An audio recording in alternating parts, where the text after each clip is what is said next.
Okay, so what I really want, like about what Amy discussed earlier, is the first question, yun, how do I listen?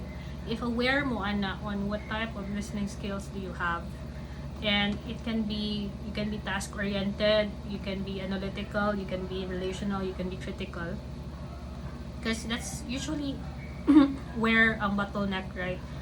Anad kayo ta na we are kind of task oriented given our scope ato ang trabaho, so we're focused on the task, but sometimes we forget about the other listening skills. Nagi instances that you have to combine the four of them. You can be critical, you challenge, you can be analytical, you kind of understand the data, you can be relational, understand what's not being said, be more emotional, and then task oriented pud ka. So depende na sa imong audience. And sometimes mga higher management in yung kasturya, they are makabantay mo, they kind of talk less and listen more, and then they will just have to talk once na sila questions, right? Because they listen first. So nindot kay ni siya nga skill sets for everybody. Right now that we're having several meetings and discussions, and very crucial na gyud kay ni na mga stage right now before sa to ang go live. I would have wanted to share with you like a few clips of Simon Sinek. I really love this guy. He's an author, a motivational speaker. He is a vlogger. So, ingon siya, ang art of listening, it's hearing, differentiating it from listening. Hearing is listening to what is said, but listening is hearing what isn't said. So this is about genuine listening. And matod pod ni William Ury from a TEDx niyang storya, he's a co-founder of Harvard's program on negotiation. Genuine listening, it's putting the spotlight on the other person. So we listen from their perspective, not just ours. Alright? So muhatag ganitag mga updates and all, we have to listen sad sa ilaha if na-capture ba nato what they really want and what they really need out of this conversation. And this is not easy, by the way. It takes practice. It takes a lot of, quieting your mind. And then we listen not only on the words, but for those that wala niya gistorya. So diha na to mahibaw-an ba if sensitive pod ka when it comes to those that is not being said. Ang ato manggod karon, there's so much noise in our minds. So kung sa atong gipang feed sa atong mind, there's so much noise, and we just we start to become more sensitive on what we think than what others think. Wala tayong mental space to listen to the other side sometimes. It happens, even with family members, with friends, with your partners, it happens, right? So unsaon na to pagmaster ang clearing of our minds. That's kind of a difficult task to do. So we have to learn to listen to ourselves first. Ningon si William, we have to learn to listen to ourselves first. We have to learn to quiet our mind.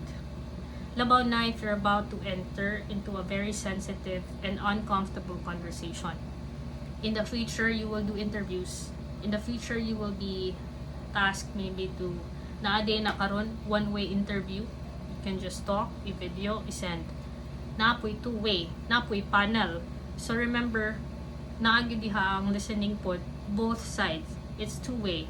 So sa imo i-practice na imong self na mo learn jud ka mo pause.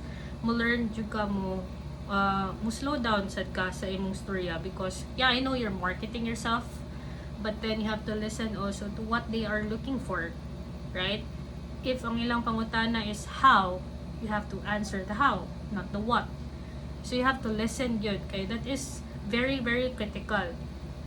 In meetings pod, karon, touch points, you have to understand also if the person is loaded, if the other person is loaded, okay, how can I support you? How? So mangayo gyud ka niya o inputs. Learn to understand them in a sense nga everyone is busy at this point. Everyone knows nga medyo loaded gyud tanan. So how do we support each other? How do we help each other? So we have to start listening. You have to listen to the human being behind the words. Kaya sometimes ang robot na kay ta, especially if practice kay nimo imong storya ana-ana, pero igabot na nimo didto, you forget sometimes it's a dialogue. It's not all about you. It's also about the other person you're talking with. So important gyud ang power of listening, and the power of listening now, being present. Because ingon si William, we can transform our families and the world for the better year by year. So walay wars, walay mga negotiations kanang mga daghang crimes karon. Sometimes it's really about, you know, not being heard. So it will make our world a better place if we learn to listen. Some key takeaways kang Simon Sinek. Based ni siya, he's also an author of the book Start with a Why, or Finding Your Why. And there was a video sa iya gi-interview siya og podcasters. And then gi-ask niya ang tag-tik podcast, what is your why? Di siya katubag. So niya na si Simon, alright, tell me a story about something that's very important sa imong core memory when you were a child. And then give me a moment sa imong adulthood na very important and matter gid sa imong ha. Taas kay ang story sa lalaki. It took probably 5 minutes sa iyang pag-explain. And it was kind of uncomfortable because you're coming out of your shell na ay kay gipang tago, but you're trying to explain it to the other person who is a stranger, kang Simon. Pero amazing kay si Simon, he was able to grasp a few, if not the most important parts sa iyang story by clarifying and asking questions. And dito nimo makita, he was actively listening. And para niya, if you're able to actively listen, you're able to build trust and confidence with the other person. Meaning, you can understand the meaning behind the words without judging, without agenda. And it's more about comprehension, listening to understand, listening without judging. So emptying your bucket, now this is another person, another character, it's not all about me, it's about him. Sometimes no, we become really defensive. Kung maigo ta siyang storya, then storya na dayon ta, mo interrupt na dayon ta. But then we forgot nga it's his perspective, not ours. Another niyang iingon na it will create a safe space for the person to feel heard. Padung na ta mag-PMC, and this is where we talk about feedback. And we're gonna talk about a lot of things for the last couple of months. So diha, praktison gina siya. It's a two-way street. You give me a feedback, I give you a feedback. So kana siya, ingon siya, ang technique sa dang creating a safe space, i-declare gini mo, this is a safe space. Whatever you're gonna share with me, it's gonna be between us. So whatever you're gonna tell me, I won't take that personally. Create that safe space. Na-learn sad na namo sa mentorship. So you ask questions, go on, tell me more. Tagaanin mo siya time to really kanang kuwaon ng ihang confidence sa himself to tell you what went wrong, or probably what went right. So there is a difference between listening and waiting for your turn to speak. Pero excited kay hala, ako na next, patay. Yan, nakalimot kag paminaw sa storya, kalitan kag pangutana. Di ba, na chances ingon ana. Nya mo ana ka, sorry, I got cut off, or sorry, can you repeat the question? Na mo na nga mga times nga you were not actively listening.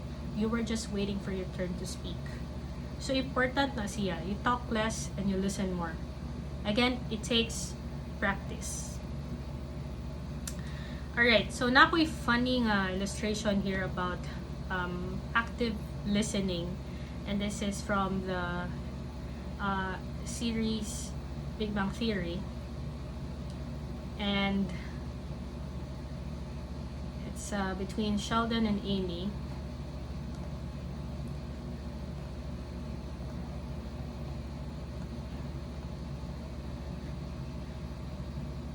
Here it goes.